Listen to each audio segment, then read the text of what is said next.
여러분, 오늘 저는 여러분과 함께 우리 모두가 한 번쯤은 겪어봤을 아픈 경험에 대해 이야기하려고 합니다. 바로 사랑하는 사람이 더 이상 나를 사랑하지 않는다는 것을 깨닫는 순간, 그리고 그 현실을 받아들이고 놓아주는 것의 어려움에 대해서 말이죠. 혹시 지금 이 순간 여러분 중에서도 내가 사랑하는 사람이 정말 나를 사랑하고 있는 걸까? 라는 의문을 품고 계신 분이 있으신가요? 아니면 어떻게 하면 이 고통스러운 관계를 정리하고 다시 일어설 수 있을까? 라는 고민을 하고 계신 분이 있으신가요? 사실 우리는 누구나 사랑 앞에서 맹목적이 될 수 있습니다. 특히 한국 사회에서 자라난 우리는 어릴 때부터 끝까지 포기하지 않는 것이 미덕이라고 배워왔죠. 학교에서도, 직장에서도, 그리고 연애에서도 끝까지 노력하고 버텨내는 것이 옳다고 생각해 왔습니다. 하지만 때로는 이런 우리의 신념이 오히려 우리를 더 깊은 수렁으로 밀어넣을 수 있다는 사실을 아시나요? 저는 지난 몇 년간 수많은 분들의 연애 상담을 들으면서 정말 안타까운 마음이 들었습니다. 40대 중반의 한 여성분이 제게 이렇게 말씀하신 적이 있어요. 선생님, 저는 정말 모르겠어요. 남편이 저를 사랑하는지 아닌지. 예전엔 그렇게 다정했던 사람이 이제는 집에 와도 저와 눈도 잘 마주치지 않고 대화도 거의 없어요. 하지만 이혼이라는 말은 차마 꺼낼 수가 없어요. 아이들도 있고 주변 사람들 시선도 신경 쓰이고 그래서 그냥 버티고 있는데 이게 맞는 건지 모르겠어요. 이런 이야기를 들을 때마다 제 가슴이 정말 아팠습니다.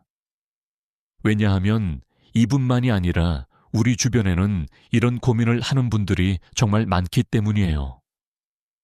특히 우리나라 중년 여성들은 자신의 행복보다는 가족의 안정, 사회의 시선을 더 우선시하는 경우가 많잖아요. 그러다 보니 정작 자신이 행복한지, 자신이 사랑받고 있는지에 대해서는 깊이 생각해 볼 기회를 놓치게 되는 것 같습니다. 하지만 여러분, 칼 융은 개인화 과정에서 가장 중요한 것 중 하나가 바로 자신의 진정한 감정과 욕구를 인식하고 받아들이는 것이라고 했습니다.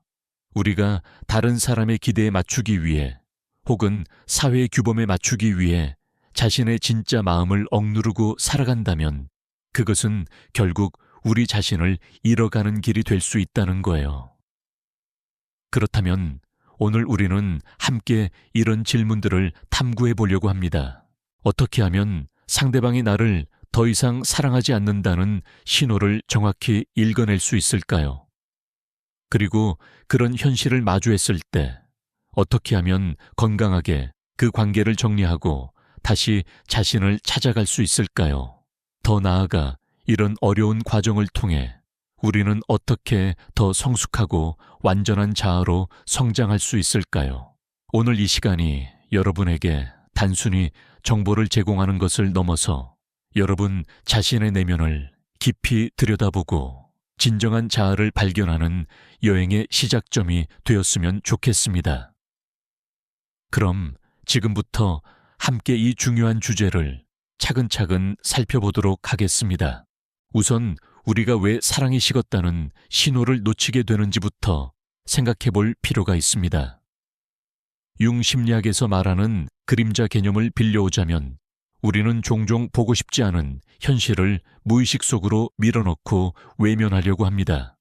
특히 사랑하는 사람이 나를 더 이상 사랑하지 않는다는 현실은 우리의 자존감과 정체성에 큰 위협이 되기 때문에 우리의 마음은 본능적으로 그런 신호들을 무시하거나 다르게 해석하려고 하죠. 예를 들어 남편이나 아내가 예전만큼 관심을 보이지 않을 때 우리는 요즘 일이 바빠서 그런 거야. 원래 표현을 잘 안 하는 사람이야. 라고 스스로를 납득시키려고 합니다. 연인이 데이트 약속을 자꾸 미루거나 취소할 때도 정말 급한 일이 있었겠지 라고 이해하려고 노력하죠. 하지만 이런 우리의 노력이 때로는 오히려 문제를 더 키우고 우리 자신을 더 큰 상처로 이끌 수 있다는 점을 인식해야 합니다. 그렇다면 구체적으로 어떤 신호들을 주의 깊게 살펴봐야 할까요? 첫 번째로 소통의 변화입니다. 사랑하는 사람들은 자연스럽게 서로의 일상과 감정을 공유하고 싶어 합니다. 하지만 상대방이 자신의 하루 이야기를 더 이상 들려주지 않거나 여러분이 이야기할 때 진심으로 귀 기울이지 않는 모습을 보인다면 이는 감정적 거리감이 생겼다는 신호일 수 있어요. 특히 한국 문화에서는 직접적인 표현보다는 이런 간접적인 신호들이 더 많이 나타나는 경우가 많죠. 두 번째로 신체적 친밀감의 변화입니다. 이는 단순히 성적인 관계만을 의미하는 것이 아닙니다. 자연스러운 스킨십 포옹 손잡기와 같은 일상적인 신체 접촉이 줄어들거나 어색해진다면 이 역시 관계의 변화가 생겼다는 중요한 신호입니다.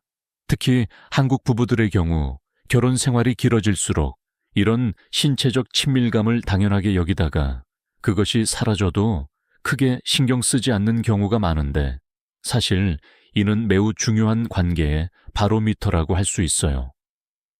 세 번째로 미래에 대한 이야기의 부재입니다. 사랑하는 사람들은 자연스럽게 함께할 미래를 꿈꾸고 계획합니다. 다음 달에 어디 여행 갈까? 아이 교육은 어떻게 할까? 나중에 집은 어디로 옮길까? 와 같은 미래 지향적인 대화가 줄어들거나 아예 사라진다면 상대방이 더 이상 여러분과의 미래를 그려보지 않고 있다는 뜻일 수 있습니다. 네 번째로 관심사와 우선순위의 변화입니다. 이전에는 여러분과 함께하는 시간을 소중히 여겼던 사람이 갑자기 다른 활동이나 사람들에게 더 많은 시간과 에너지를 쏟기 시작한다면 이 역시 주의 깊게 살펴봐야 할 신호입니다. 물론 개인의 성장과 발전을 위해 새로운 관심사를 갖는 것은 건강한 일이지만 그것이 관계에서의 소외감으로 이어진다면 문제가 될 수 있어요. 다섯 번째로 감정적 반응의 변화입니다. 예전에는 여러분의 기쁨과 슬픔에 함께 공감하고 반응했던 사람이 더 이상 그런 감정적 연결을 보이지 않는다면 이는 마음의 거리가 멀어졌다는 신호일 수 있습니다. 특히 여러분이 힘들어할 때 위로나 격려보다는 무관심하거나 짜증스러운 반응을 보인다면 이는 매우 명확한 경고 신호라고 볼 수 있어요. 하지만 여기서 중요한 것은 이런 신호들을 발견했다고 해서 즉시 관계를 포기해야 한다는 것이 아니라는 점입니다. 윤기 강조했듯이 모든 관계는 역동적이고 변화하는 과정입니다. 때로는 일시적인 스트레스나 외부 환경의 변화 때문에 이런 신호들이 나타날 수도 있어요. 중요한 것은 이런 변화를 인식하고 그에 대해 건설적으로 대화할 용기를 갖는 것입니다. 그렇다면 이런 신호들을 발견했을 때 우리는 어떻게 대응해야 할까요? 먼저 가장 중요한 것은 자신의 감정을 정확히 파악하는 것입니다. 융 심리학에서 말하는 자기 성찰의 과정이 바로 여기서 시작됩니다. 나는 지금 정말로 어떤 기분인가, 상처받고 있는가, 화가 나는가, 슬픈가, 아니면 안도감을 느끼고 있는가? 와 같은 질문들을 자신에게 솔직하게 던져보세요. 많은 경우 우리는 상대방의 변화에만 집중하느라 정작 자신의 마음 상태를 제대로 들여다보지 못합니다. 하지만 건강한 관계 정리를 위해서는 무엇보다 자신의 내면 상태를 명확히 아는 것이 선행되어야 해요. 혹시 여러분도 이미 그 관계에서 지쳐있지는 않으신가요? 혹시 상대방의 변화가 여러분에게 어떤 면에서는 해방감을 주고 있지는 않나요? 이런 자기 성찰 과정에서 우리는 종종 놀라운 발견을 하게 됩니다. 우리가 그토록 붙잡으려고 했던 관계가 사실은 이미 오래전부터 우리에게도 부담이었을 수 있다는 것을요.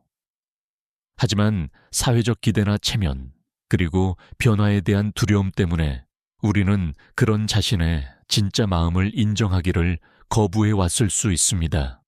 한국 사회에서 특히 여성들은 관계를 유지하는 것에 대한 책임감을 크게 느끼는 경우가 많습니다. 내가 더 노력했어야 했는데, 내가 더 이해심 있게 대했어야 했는데, 라고 자신을 탓하면서 관계의 실패를 온전히 자신의 탓으로 돌리는 경우가 많아요. 하지만 융의 관점에서 보면 모든 관계는 두 개인의 상호작용의 결과입니다.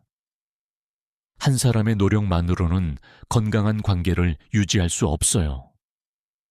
그렇다면 이제 실질적으로 어떻게 그 관계를 정리하고 자신을 되찾아 나갈 것인지에 대해 이야기해 보겠습니다. 먼저 상대방과의 솔직한 대화를 시도해 보는 것이 좋습니다. 하지만 이때 주의해야 할 점이 있어요. 상대방을 비난하거나 변화를 강요하는 방식이 아니라 자신의 감정과 필요를 솔직하게 표현하는 방식으로 접근해야 합니다. 예를 들어, 당신은 왜 나에게 관심이 없어졌나요? 라고 묻는 대신, 요즘 우리 사이에 거리감이 느껴져서 외롭고 혼란스러워요. 우리 관계에 대해 솔직하게 이야기해 볼 수 있을까요? 라고 말하는 것이 더 건설적입니다.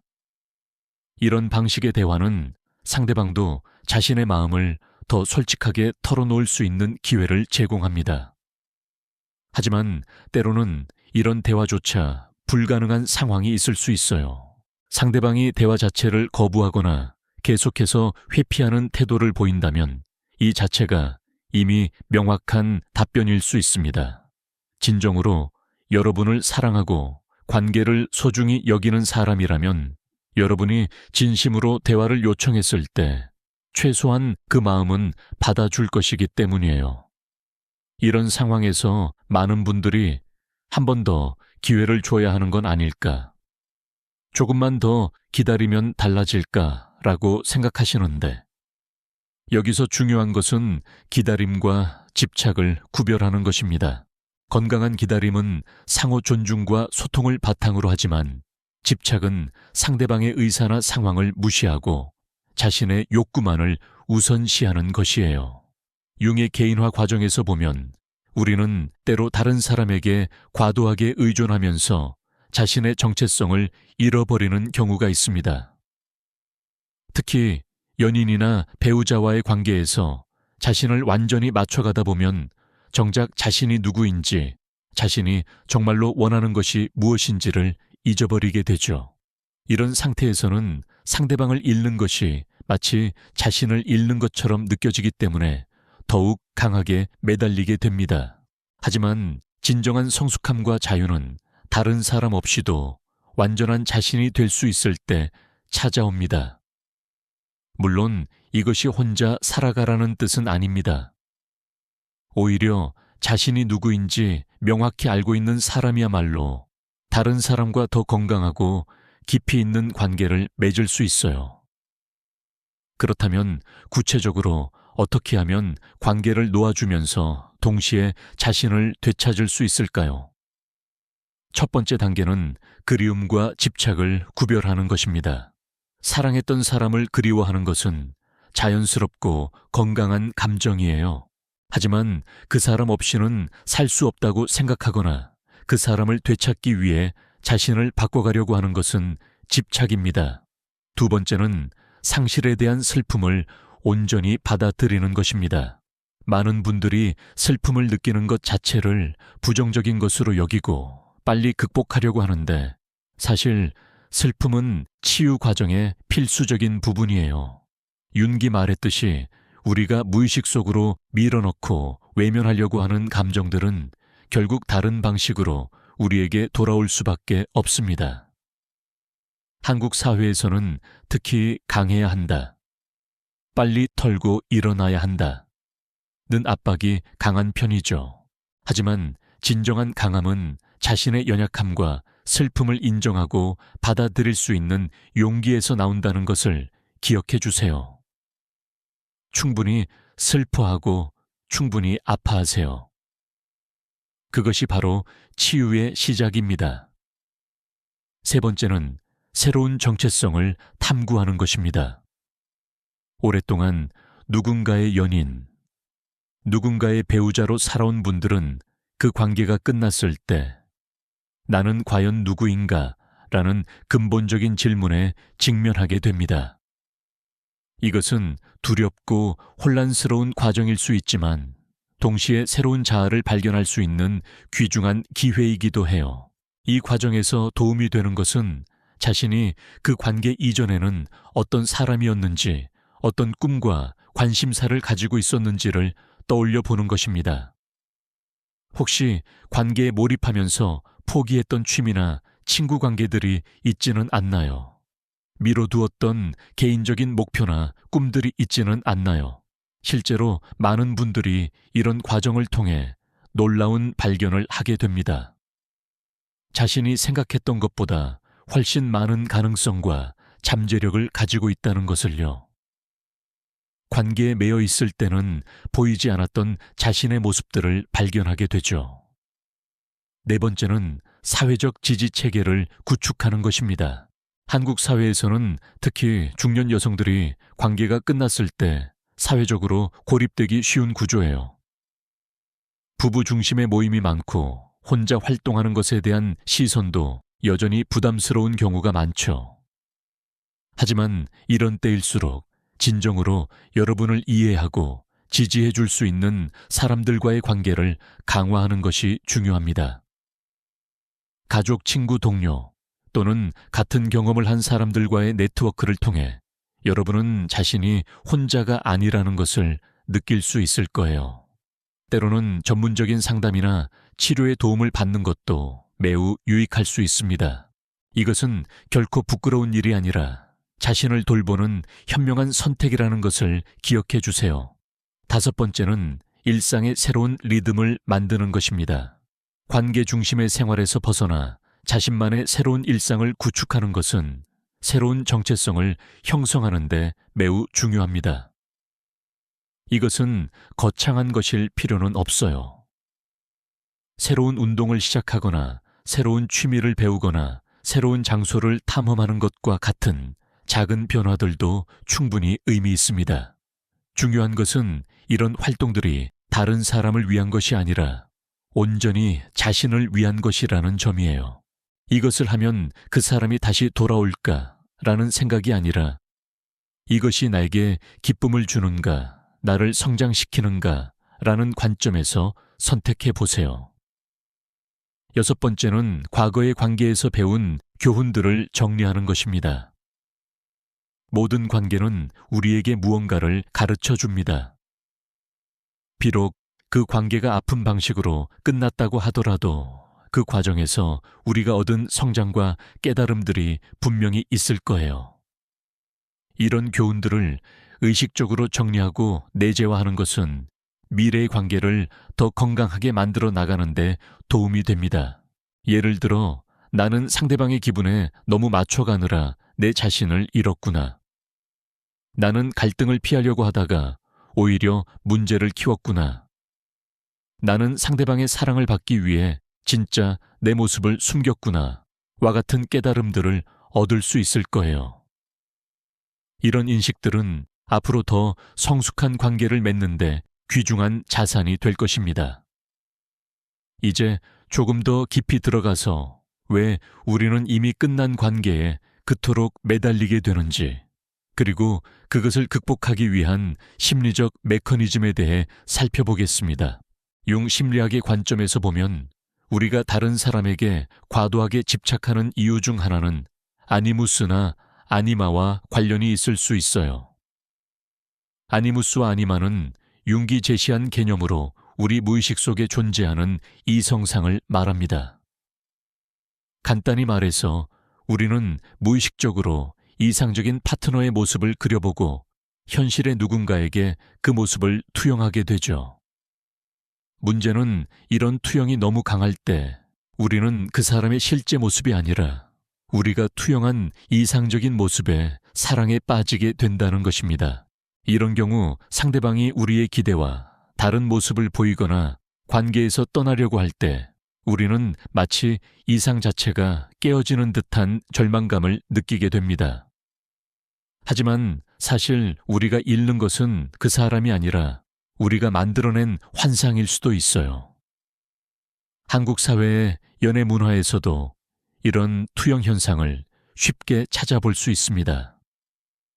특히 드라마나 영화를 통해 학습된 이상적인 연인상이나 완벽한 가정상에 현실의 관계를 맞추려고 하다가 실망하고 상처받는 경우가 많아요. 왜 우리 관계는 드라마처럼 되지 않을까? 왜 우리는 다른 부부들처럼 행복해 보이지 않을까? 라고 생각하면서 현실과 이상 사이에 강흑에서 고통받게 되죠. 하지만 진정한 사랑과 건강한 관계는 이상적인 투영이 아니라 있는 그대로의 상대방을 받아들이는 것에서 시작됩니다. 상대방의 장점뿐만 아니라 단점도 완벽한 모습뿐만 아니라 부족한 모습도 모두 포함해서 사랑할 수 있을 때 그것이 바로 성숙한 사랑이라고 할 수 있어요. 그런 의미에서 관계의 끝은 때로 우리에게 소중한 선물을 주기도 합니다. 투영했던 환상이 깨지면서 우리는 비로소 현실을 제대로 볼 수 있게 되고 진짜 자신과 진짜 상대방을 발견할 수 있게 되죠. 이 과정이 아프고 힘들지만 결국은 더 진정성 있는 관계를 만들어 나갈 수 있는 기초가 됩니다. 또 다른 중요한 심리적 메커니즘은 완결 욕구입니다. 우리 뇌는 본능적으로 완성되지 않은 것, 해결되지 않은 것에 더 많은 에너지를 쏟게 되어 있어요. 이는 제가르닉 효과라고도 불리는 현상인데 완료된 과제보다 미완료된 과제를 더 잘 기억하고 더 신경 쓰게 된다는 것입니다. 관계에서도 마찬가지예요. 명확하게 끝난 관계보다는 애매하게 끝난 관계 또는 일방적으로 끝난 관계에 우리는 더 많은 에너지를 쏟게 됩니다. 만약에 내가 그때 다르게 행동했다면, 만약에 한 번 더 기회를 달라고 했다면, 과 같은 생각들이 끊임없이 머릿속을 맴돌게 되죠. 하지만 이런 완결 욕구에 사로잡혀 있으면 우리는 현재를 제대로 살지 못하게 됩니다. 과거의 미완성된 관계에만 매달려 있으면서 새로운 기회들을 놓치게 되고 자신의 성장도 멈추게 되어요. 이를 극복하기 위해서는 의식적으로 그 관계에 마침표를 찍는 작업이 필요합니다. 이것은 반드시 상대방과의 직접적인 대화를 통해서만 가능한 것은 아니에요.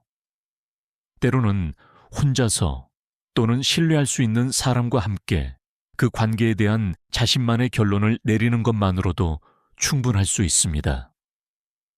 예를 들어 편지를 써보는 것도 좋은 방법입니다. 상대방에게 전하지 않을 편지를 써서 하고 싶었던 모든 말들을 다 써보세요. 고마웠던 점들, 아쉬웠던 점들, 미안했던 점들, 화났던 점들, 모든 감정을 솔직하게 담아보세요.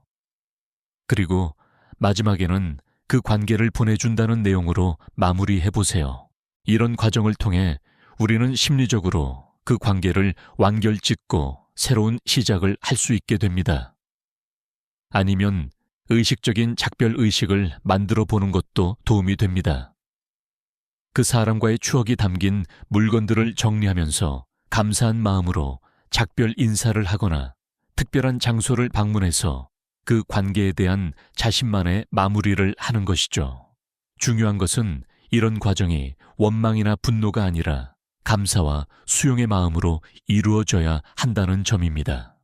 이제 조금 더 실용적인 관점에서 일상생활에서 어떻게 하면 이런 심리적 작업들을 구체적으로 실천할 수 있는지 살펴보겠습니다. 먼저 중요한 것은 자신만의 치유 루틴을 만드는 것이에요. 이는 개인마다 다를 수 있지만 규칙적이고 지속 가능한 것이어야 합니다. 예를 들어 매일 아침 일어나서 10분간 명상을 하거나 저녁에 일기를 쓰는 것과 같은 간단한 루틴부터 시작해 볼 수 있어요.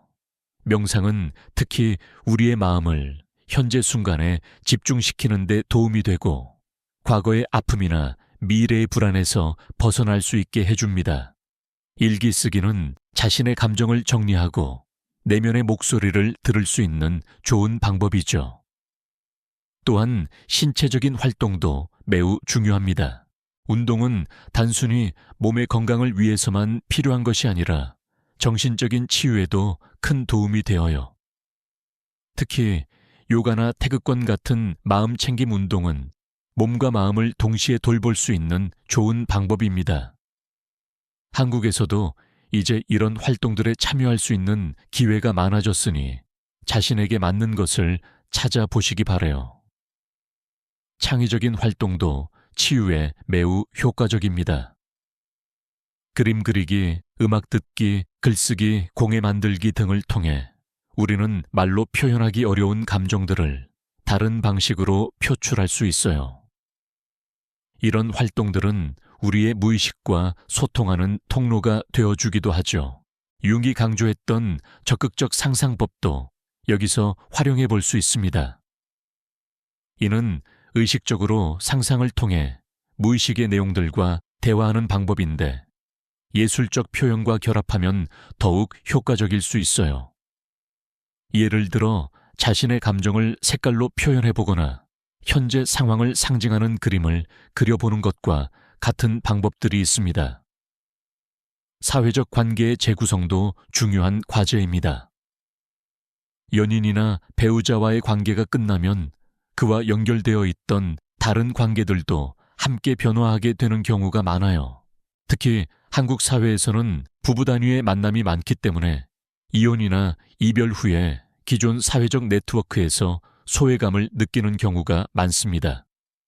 하지만 이것을 위기가 아니라 새로운 관계를 형성할 기회로 받아들여 보세요.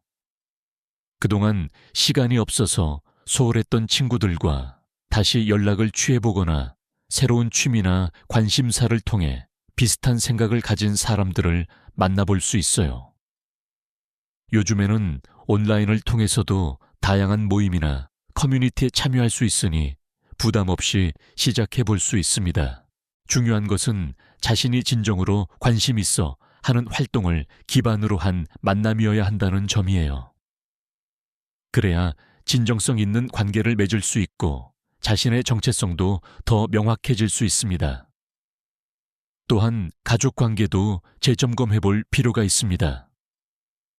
연인이나 배우자와의 관계에 몰입하면서 소홀했던 가족들과의 관계를 회복하는 것도 치유 과정에서 중요한 부분이에요.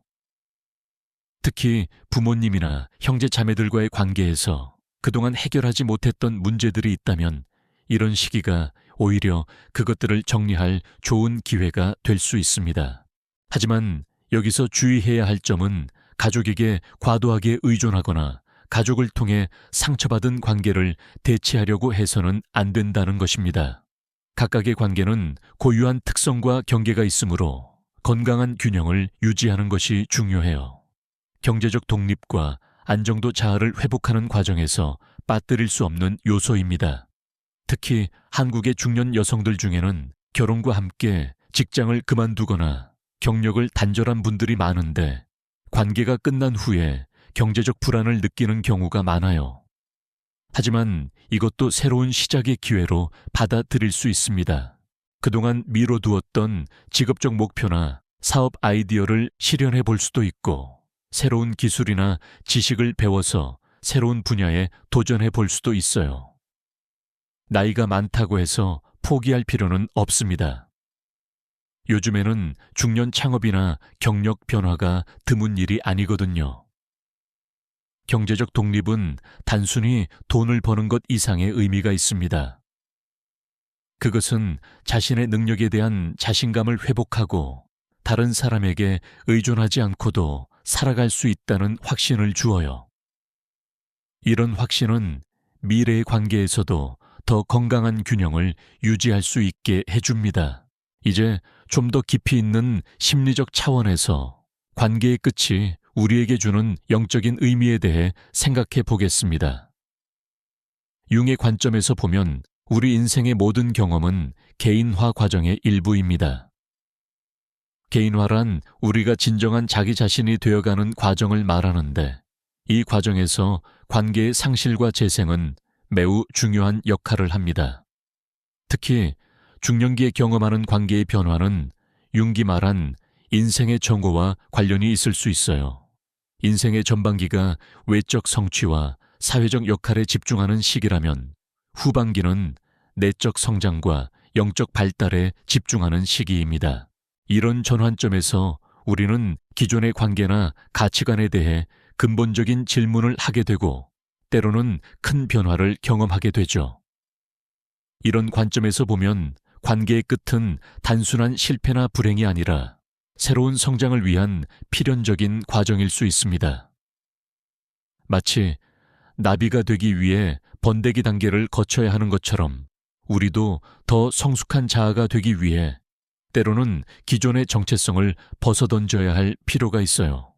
한국의 전통 문화에서도 이런 지혜를 찾아볼 수 있습니다. 불교의 무상이라는 개념은 모든 것이 변화하고 사라진다는 진리를 말하죠. 이는 슬픈 현실이 아니라 자연의 섭리이고 이를 받아들일 때 우리는 진정한 평화를 찾을 수 있다고 가르칩니다. 또한 유교의 수신이라는 개념도 끊임없는 자기 수양과 성장을 강조하는데 이런 과정에서 외부의 변화에 흔들리지 않는 내적 중심을 기르는 것이 중요하다고 말하죠. 이런 전통적 지혜와 융의 심리학적 통찰을 결합해보면 관계의 상실을 통한 성장이라는 것이 결코 새로운 개념이 아님을 알 수 있습니다. 인류는 오래전부터 이런 경험을 통해 더 깊은 자아인식에 도달해왔던 것이죠. 그렇다면 구체적으로 이런 영적 성장을 어떻게 경험할 수 있을까요? 먼저는 고통의 의미를 재해석하는 것부터 시작해 볼 수 있습니다. 우리는 보통 고통을 피해야 할 것으로 생각하지만 융은 고통이야말로 의식의 확장과 성장의 원동력이라고 했어요. 관계의 상실로 인한 고통 속에서 우리는 평소에는 느끼지 못했던 자신의 깊은 면들을 발견하게 됩니다. 그동안 상대방에게 맡겨두었던 부분들을 스스로 책임져야 하면서 자신 안에 숨겨져 있던 능력과 강인함을 발견하게 되죠. 또한 혼자만의 시간을 통해 자신의 내면과 더 깊이 소통할 수 있게 됩니다. 이런 과정에서 중요한 것은 피해자 의식에서 벗어나는 것입니다. 나는 왜 이런 일을 당해야 하지? 내가 뭘 잘못했길래 이런 일이 생겼지? 라는 생각에 머물러 있으면 우리는 성장의 기회를 놓치게 됩니다. 대신 이 경험을 통해 나는 무엇을 배울 수 있을까? 이 상황이 나에게 어떤 새로운 가능성을 열어주고 있을까라는 질문을 해보세요. 또한 감사의 마음을 기르는 것도 중요합니다. 비록 그 관계가 아픈 방식으로 끝났다고 하더라도 그 관계를 통해 경험했던 사랑과 기쁨, 그리고 성장의 순간들은 분명히 존재했을 거예요. 그런 순간들에 대해 진심으로 감사할 수 있을 때 우리는 원망과 분노에서 벗어나 진정한 치유를 경험할 수 있습니다.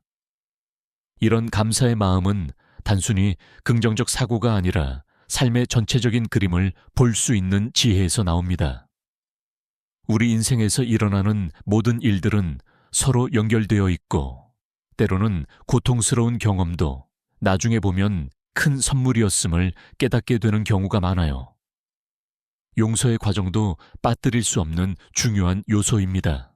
여기서 용서란 상대방의 잘못을 정당화하거나 무시하는 것이 아니라 그 일로 인해 자신이 계속 고통받는 것을 중단하겠다는 결정이에요. 용서는 상대방을 위한 것이 아니라 자신을 위한 것입니다. 한국 사회에서는 용서가 때로 약함의 표시로 여겨지거나 상대방에게 면죄부를 주는 것으로 오해받기도 합니다. 하지만 진정한 용서는 오히려 엄청난 내적 힘을 필요로 하는 행위예요. 자신의 상처를 인정하면서도 그것에 매여 살지 않겠다고 결심하는 것, 과거의 아픔보다는 현재와 미래에 집중하겠다고 선택하는 것이 바로 진정한 용서입니다. 또한 자기 용서도 똑같이 중요합니다. 많은 분들이 관계가 끝난 후에 자신을 과도하게 탓하는 경우가 있어요. 내가 더 잘했어야 했는데, 내가 그때 다르게 행동했어야 했는데 라고 후회하면서 자신을 괴롭히죠. 하지만 과거는 이미 지나간 일이고 그때의 자신은 그때 가진 지식과 경험 안에서 최선을 다했을 거예요. 자기 용서는 자신의 불완전함을 받아들이는 것에서 시작됩니다. 우리는 모두 완벽하지 않은 인간이고 실수도 하고 잘못된 선택도 합니다. 하지만 그런 경험들을 통해 우리는 성장하고 더 나은 사람이 되어갈 수 있어요. 과거의 자신을 용서하고 받아들일 수 있을 때 우리는 비로소 진정한 자유를 경험하게 됩니다. 이제 좀 더 실용적인 관점에서 새로운 시작을 위한 구체적인 전략들을 살펴보겠습니다. 먼저 목표 설정이 중요합니다. 하지만 여기서 말하는 목표는 새로운 연인 찾기나 전 연인 되찾기와 같은 다른 사람에게 의존적인 목표가 아니라 온전히 자신에게 집중된 목표여야 해요. 예를 들어 6개월 안에 새로운 취미 하나를 마스터하기, 1년 안에 새로운 직업 기술 익히기, 매달 새로운 책 하소엄권 읽기와 같은 자기 개발 목표들을 세워볼 수 있습니다. 이런 목표들은 우리에게 새로운 성취감을 주고 자신감을 회복하는 데 도움이 되어요. 또한 건강 관리도 매우 중요합니다.